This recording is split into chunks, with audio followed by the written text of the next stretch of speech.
going everyone, my name is B, this is YouTube channel Thoughts on Thoughts. Thanks for tuning in again, thanks for watching all the previous videos and whatever, but here we go, we're going to be talking about religion in this episode. Scary religion, which can be quite controversial, I feel, because a lot of people have a lot of emotions trapped up inside it, and it represents them. So it comes, when you have an argument about religion, I'm not going to argue about religion, but when you do, there's a lot of the self that's kind of wrapped up in it, and to attack that is almost to attack someone's self. So I can understand why, you know, these kind of topics get controversial, and on both sides as well. So it's hard to talk about, because on the atheist sides, you know, atheists kind of shut their mind off to it, and they're not really willing to delve into it because the overriding themes of it just don't make sense to them. So it's you know, it's a brain kind of shut out where, okay, any kind of religion, bang, don't want to hear it.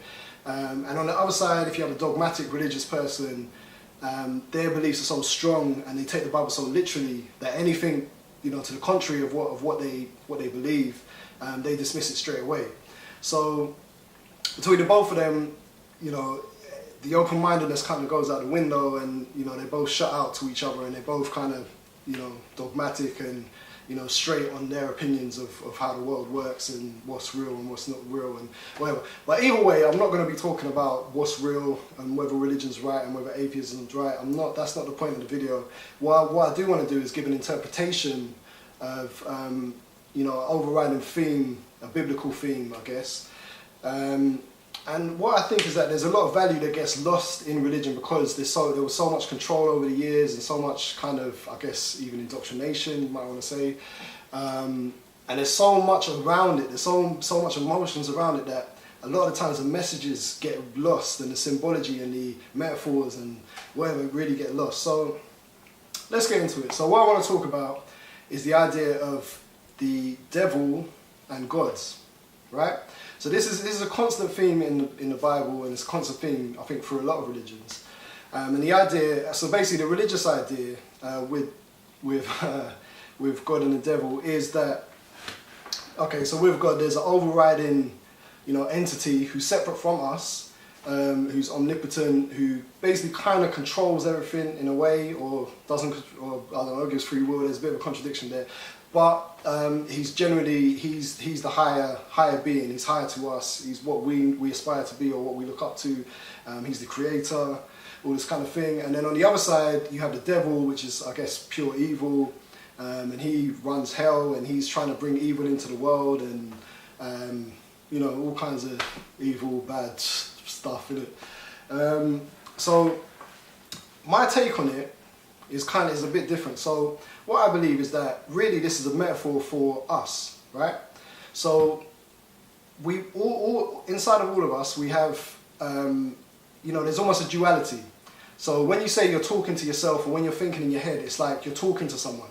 It's like there's two of you. To say that you're saying something to yourself is, you know, it's like saying that there's two of you in your head somewhere.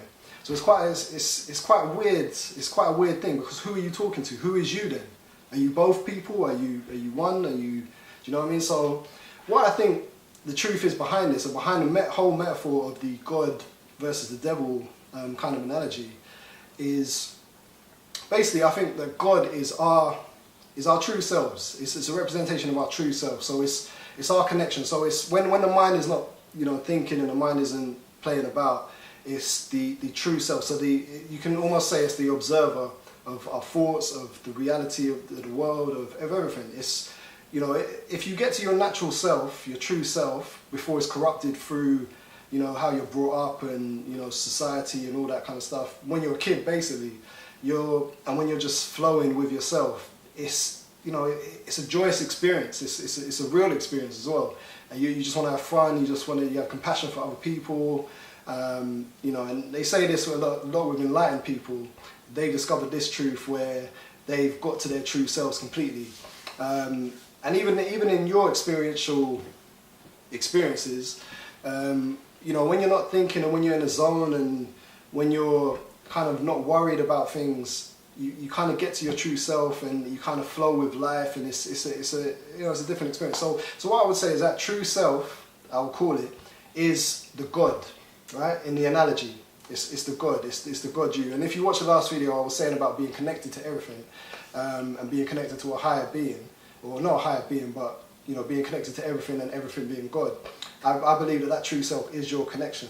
So I feel that that's what they meant when they say when they say God is it's everything and it's your part of that. So on the other side, you have what you might want to label the devil, which I would say is the ego, right? So just I'm going to do a separate video on ego, but just as a quick kind of description, it's what could be described as a self-created you, right? So you have your true self when you're a kid, and then you eventually grow up and you realize that you have to be a certain way. And I feel like a lot of people feel this duality. So it's a you that you present to the world, and it's a you that you sometimes identify with too much, right? So the problem with the ego is that it's not really, it's false, right? So it gets boosted up by kind of lower consciousness things. So it's always desperate for more. It always wants more. So it always wants and sometimes negative stuff. It always wants money, and it wants to get validated. It always wants money, and it wants things that are going to make it complete, right? So the true self is complete as it is, but on the other side, it's not complete, and it can never be complete because it's self-created. It's a self-created ego. So you're either aware of this or you're not aware of this.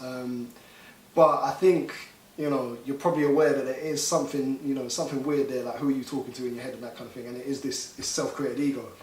So like I said, the ego is always searching, it always wants more. It's usually negative things as well. And in the Bible they talk about the devil being the deceiver. So the ego, you could say, is the deceiver because it's almost pretending to be you, and you're identifying with it, right? So you're buying into what this ego is, and you think it's you.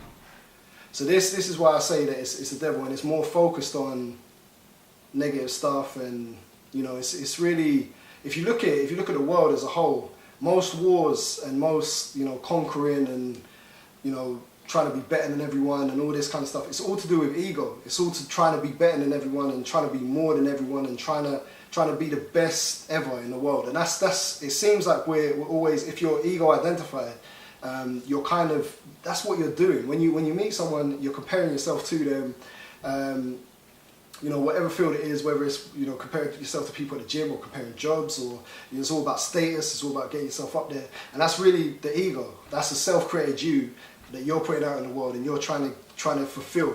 And because you think it's you're trying to fulfill it, right? So it's literally the complete opposite of the other side, the true self. So this is the dichotomy. So what you really need is a balance. You need a balance between the ego and you need a balance between the true self. Like the true self is almost like it's a bigger picture. It sees everything. It sees the whole. And this is actually a scientific theory as well, because there's two sides of your brain. There's the left side, the right side. So the left side is more it's more responsible for language and more responsible for technical things and how to do things and all this kind of thing. And then the right side is more involved with creativity, intuition. It looks at a bigger picture. It looks at everything as a whole, rather than just trying to get up and trying to be more and blah blah blah. It's complete already. Well, I don't know if it's complete already. But actually, the truth behind it is it's quite a mix. But I'm just using it as an example. But yeah, we use both sides of our brains. But what you'll find as well is like growing up, what happens is the left side of your brain, which is the language and all that kind of stuff, it's more, we put more focus on that. So through school, it's more focused on that. It's not really focused on intuition. You're not really taught how to use your intuition, to trust yourself and all that. So what happens is the left side will make so strong that we literally create an ego out of that, and we think that the left side is us, but really it should be a balance. So that's, like I said, if you look into that, if you look at the right side and the left side of the brain, that's an actual thing, scientific thing and whatnot. And also you'll see it a lot in cultural pop culture. So for example, there's always a thing of having the God, like the devil and the God, or the angel, it's the devil and the angel on each shoulder. So you see it in things like Tom and Jerry and different cartoons and different programs and whatever. And it's like a running theme. It's always a theme.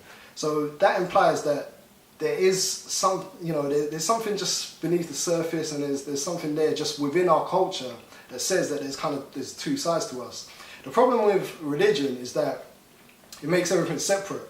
So it makes the devil separate and it makes God separate. So we're not responsible for it. It's some separate entity that's good, and we have to try and align ourselves with that. Or there's this devil that's always trying to bring us up. It's separate. But what my point is that I think what they meant with the Bible is that this is all within us. Because when you think about experiencing life, life is only experienced within us. Like, I only experience life within my body. That's it, right? So anything outside of me, like, it's not within my experience. Like, a being who's omnipotent and all that is not within my experience. You could say that there's a connection within me to a higher whatever, but that's different. But to say that it's completely separate from you and that I can converse with it and something like that, that's not within my experience. In the same way with the devil. So with the pop culture thing, they're saying that the angel and the devil is within you. So it's both sides, and it has to be a balance. Another example you might want to think about is the Force with Star Wars. So the Force, what they're talking about really is like a, overriding entity or whatever, which is everything, which is the Force, and then there's also the dark side.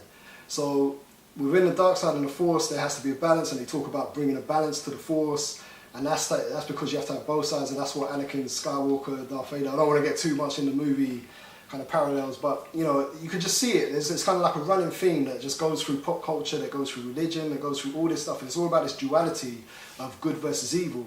I would say where religion makes its mistake is that it makes it external to us, whereas I believe that it's internal to us, and it's something that I wouldn't even say it's a battle, it's something that we have to balance. So you need the ego, and you need the ego to do something in the world, and you need also the true self to be like the overriding intention of what you're trying to do, to bring out the real, your real true self. And then the ego is, or you could even say the left side of the brain has to communicate that. The problem is we just made the left side of the brain and the ego too strong.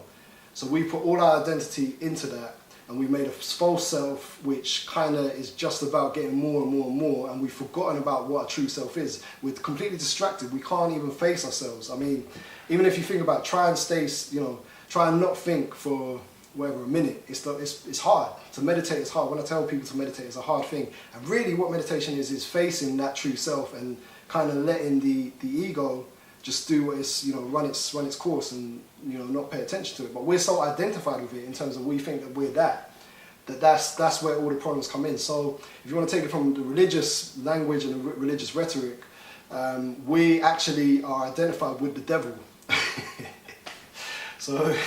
So that's really what it is, and that's the problem. And you could extend it and say that that's why the world's so messed up, and that's why there's so many wars, because everyone's trying to get more, everyone's trying to get more money, more oil, and essentially what you're doing is you're putting true selves behind the profit, and you're really putting it behind the ego. You're putting the ego first ahead of our true selves and our compassion and all that kind of stuff, and it's not as important. What's important is getting more and being the best and all this type of stuff. So hopefully I've explained that.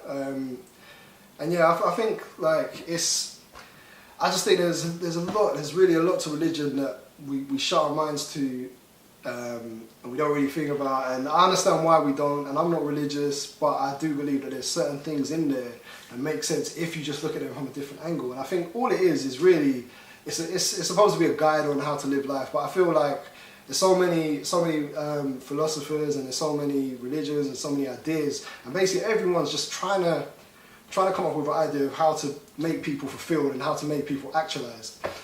The problem with religion is that it's too people have taken it too literally, and they've become dogmatic with the ideas. And instead of looking at it from our actual experience, which is what I'm saying, which is the duality of our minds and that kind of thing, we're going off into leaps of faith. Well, leap of faith isn't even. We're going off to extravagant kind of ideas, and different things that are not within our experience. They might be true, they might not be true. But my point is that let's deal with what's within our experience and use these things as a guide and kind of see. It's something that's written 2,000 years ago. It doesn't automatically make it right, but if we look at it and we kind of see where they're coming from, it can give us a lot of ideas in terms of going forward and. Just seeing things from a different angle. And I think if you really look at it, if you look at that example, I don't know, it makes more sense because it's either that or there's all these mystical creatures and demons and whatever, which there could be, I don't know. But what I'm saying, within my experience, the duality of the mind and all that makes more, to me it makes more sense. I don't know what, but anyway, I want to hear your opinions, I want to hear what you think about it. Religious people, atheists, you know, agnostics, whatever. And yeah, let's get the conversation going, man. Hope you like the video. I will see you next time. Peace.